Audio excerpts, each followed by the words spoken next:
Okay. ఒకసారి చూస్తే ప్రజాప్రతినిధులపై 290 pending కేసులు ఉన్నాయట.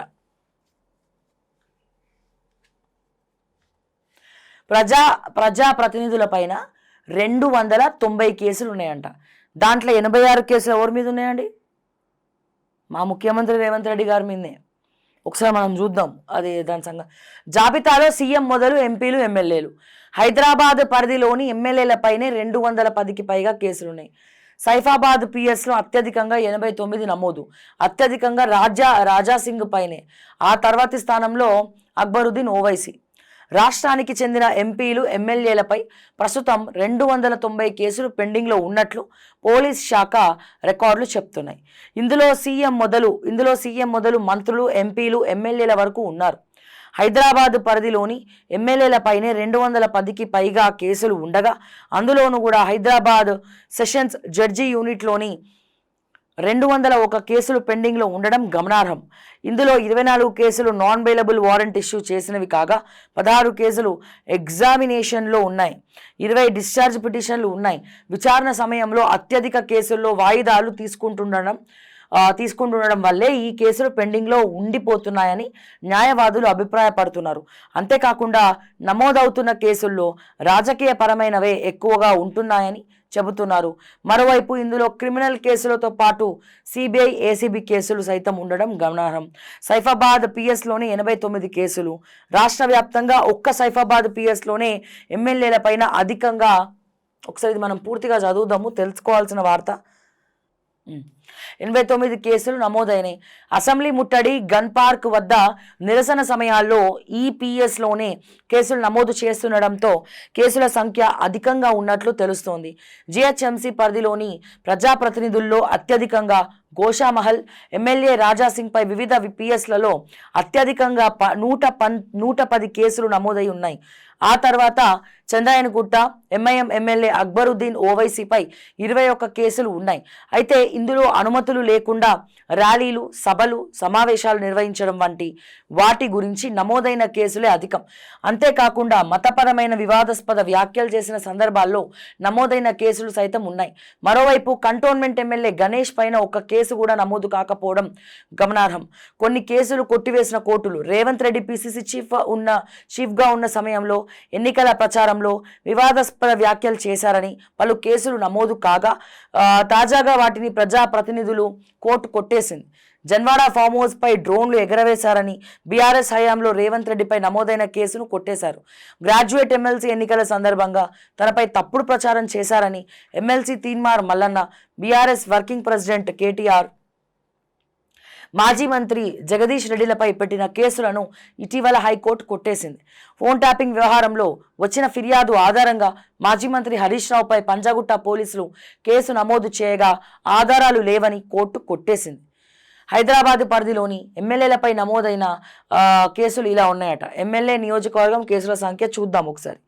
ముఠా గోపాల్ ముషీరాబాద్ 10, మహమ్మద్ బిన్ బలాలా మలక్పేట 6, కాలేరు వెంకటేష్ అంబర్పేట 8 కేసులు, దానం నాగేందర్ ఖైరతాబాద్ 16 కేసులు, మాగంటి గోపీనాథ్ జూబ్లీహిల్స్ 16 కేసులు. ఇటీవల మృతి చెందడంతో హియరింగ్లో ఉన్న కేసులు కొట్టేశారు. మొహమ్మద్ మాజిద్ హుస్సేన్ నాంపల్లి 5, కౌసర్ మొహియుద్దీన్ కార్వాన్ 12, టి రాజాసింగ్ గోషామహల్ 110 కేసులు. రాజాసింగ్ మీద 110 కేసులు ఉన్నాయి. అంటే రేవంత్ రెడ్డి సెకండ్ ప్లేస్లో ఉంటే రాజాసింగ్ ఫస్ట్ ప్లేస్లో ఉన్నాడు.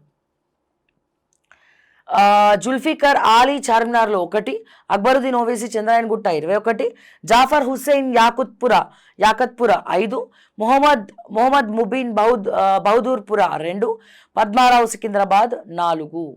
సో ఇక చూస్తే కొనసాగుతున్న విచారణలు. కాళేశ్వరంలో అక్రమాలకు పాల్పడ్డారనే ఆరోపణలపై మాజీ సీఎం కేసీఆర్, మాజీ మంత్రి హరీష్ రావుపై నమోదైన కేసులకు సంబంధించి విచారణ కొనసాగుతోంది. కేంద్ర మంత్రి బండి సంజయ్, ఎంపీ ఈటెల రాజేందర్పై కూడా కొన్ని కేసులు విచారణలో ఉన్నాయి. కేసు విచారణకు హాజరు కావడం లేదని ఇటీవల కేంద్ర మంత్రి బండి సంజయ్కి ఇటీవల Nampally court non bailable warrant issue చేయడం గమనార్హం. అయితే పార్లమెంటు సమావేశాల నేపథ్యంలో కోర్టుకు రాలేకపోయినట్లు ఆయన చెప్పారు. కాళేశ్వరం ప్రాజెక్టు ప్రజాభిప్రాయ సేకరణను అడ్డుకున్నారని, గతంలో మంత్రి శ్రీధర్ బాబుపై నమోదైన కేసులు ఇంకా విచారణలో ఉన్నాయని, మరోవైపు పోలీస్ విధులను అడ్డుకున్నారనే ఆరోపణలతో హుజురాబాద్ ఎమ్మెల్యే పాడి కౌశిక్ రెడ్డిపై బంజారాహిల్స్, మసాబ్ ట్యాంక్ పిఎస్లలో ఇటీవల కేసులు నమోదు చేశారు. అంతేకాకుండా వ్యాపారిని బెదిరించారనే ఆరోపణలతో వరంగల్ జుబేదారి పిఎస్లో సైతం ఒక కేసు నమోదైంది. ఇవే కాకుండా కొందరు ఎమ్మెల్యేపై క్రిమినల్ కేసులు ఉన్నాయి, మరికొందరిపై ఏసీబీ కేసులు సైతం ఉన్నాయి. ఇది పరిస్థితి. అంటే మనం ఏం చేయాలంటే ఇప్పుడు ఇన్ని కేసులు ఇన్ని సంవత్సరాలుగా నడుస్తూ ఉన్నాయి కదా, రాజకీయ నాయకులకు ఒక ప్రత్యేక కోర్టు పెట్టాలి. ఎక్కడ పెట్టాలి? అది కూడా ఇక్కడ రాష్ట్రాలలో కాదు, సుప్రీంకోర్టు పరిధిలో సుప్రీంకోర్టు మానిటర్ చేస్తూ ప్రత్యేకంగా రాజకీయ నాయకుల కోసమే, వాళ్ళ శిక్షల కోసమే, వాళ్ళు చేసినటువంటి స్కామ్ల కోసమే, వాళ్ళు చేసినటువంటి దౌర్జన్యాలు ఏవైతే ఉన్నాయో, లేకపోతే ఇంకేదో వగేరా అంటే ఏళ్ళ తరబడి నడుస్తున్నాయి. అని నడుస్తుండగానే ముఖ్యమంత్రులు అవుతారు, మంత్రులు అవుతారు, ఎమ్మెల్యేలు అవుతారు, ప్రజాప్రతినిధులు అవుతారు, అన్నీ అవుతారు. సో అందుకే ఈ రాజకీయాల కోసం, పొలిటికల్ లీడర్స్ కోసమే ప్రత్యేక జడ్జిని పెట్టి ప్రత్యేక కోర్టు ఏర్పాటు చేయాలి. దీన్ని పార్లమెంట్లో బిల్లు చేయాలి, సుప్రీంకోర్టు సరైన జీవో పాస్ చేయాలి దీని గురించి అనేది నేనైతే అభిప్రాయపడుతున్నా. ఎందుకంటే ఇట్లా ఇన్ని కేసులు ఒక తెలంగాణ రాష్ట్రంలోనే ఇన్ని కేసులు ఉంటే యావత్ భారతదేశ వ్యాప్తంగా ఎన్ని రాష్ట్రాలు ఉన్నాయి, ఎన్ని రాష్ట్రాలలో ఎంతమంది నాయకులకు ఎన్ని కేసులు ఉన్నాయి, ఇంకా హియరింగ్కే రాని కేసులు ఏళ్ల తరబడి నడుస్తున్నాయి. సో ఈ ఏళ్ల తరబడి నడుస్తున్నాయని వాళ్ళ భరోసాతోనే ఇక్కడ ఈ లోపల చేసేవన్నీ చేస్తున్నారు. అడ్వకేట్లను, కొంతమంది జడ్జిలను మేనేజ్ చేస్తున్నారు.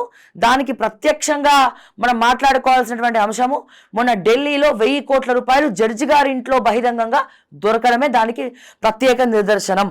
ఇంతకన్నా పెద్ద ప్రూఫ్ ఏమైనా ఉందా అండి? సో అందుకని ఏంటి, 1000 కోట్లు ఎట్లా వచ్చినాయి ఆ జడ్జి గారికి ఎలా వచ్చాయి 1000 కోట్లు? ఇలాగే వస్తాయి. హియరింగ్కి రాకుండా, మేనేజ్ చేయకుండా, ప్రతిసారి శిక్ష వేయడం పోస్ట్పోన్ చేసుకుంటా, మేనేజ్ చేసుకుంటా. సో అందుకే ఈ రాజకీయ నాయకుల కేసులు మాట్లాడాలంటే మరి ఇన్ని కేసులు, లక్షల కేసులు ఉన్నాయి కదా, దాంట్లో వీళ్ళు తీసుకోవాలంటే ఇబ్బంది అయినప్పుడు ఏం చేయాలా? ప్రత్యేక కోర్టులు కేవలం ఎందుకంటే రాజకీయ నాయకులు రాజ్యాంగబద్ధంగా ప్రజల చేత ఎన్నుకోబడినటువంటి వాళ్ళు. సో వాళ్ళే తప్పులు చేస్తున్నప్పుడు ప్రజలు వాళ్ళను ఆదర్శంగా ఎట్లా తీసుకుంటారు? ప్రజలు ఒక నాయకుడిగా వాళ్ళని ఎట్లా ఎన్నుకోవాలనుకుంటారు? వాళ్ళు ఏం మార్గదర్శకులు అవుతారు వాళ్ళు ప్రజలకు రేపటి రోజున రాజ్యాంగంలో? సో రాజ్యాంగంలో కొన్ని సవరణలు చేసి సుప్రీంకోర్టు జడ్జి కానీ నేను రిక్వెస్ట్ చేస్తున్నా, బహిరంగంగా రిక్వెస్ట్ చేస్తా ఉన్నాం. కావాలంటే దానికి పిల్లు ఎట్లాంటివి ఏమైనా వేయచ్చు అంటే అట్లా కూడా వేస్తాం.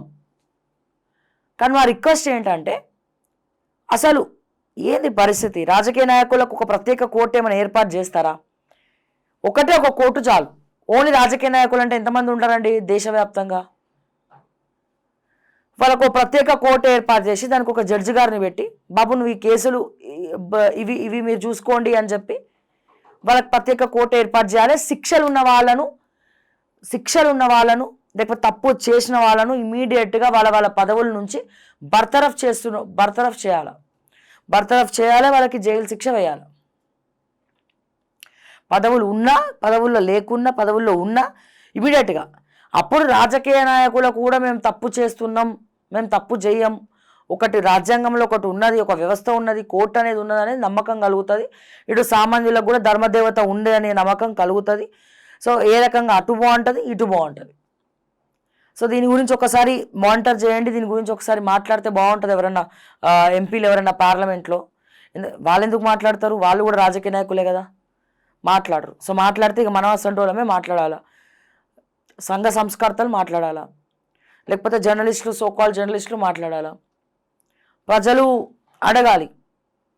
సో ఇవన్నీ కూడా చేస్తే బాగుంటుందని అభిప్రాయపడతా ఉన్నాను. సో మీరు కూడా కమెంట్స్ రూపంలో తెలియజేయండి.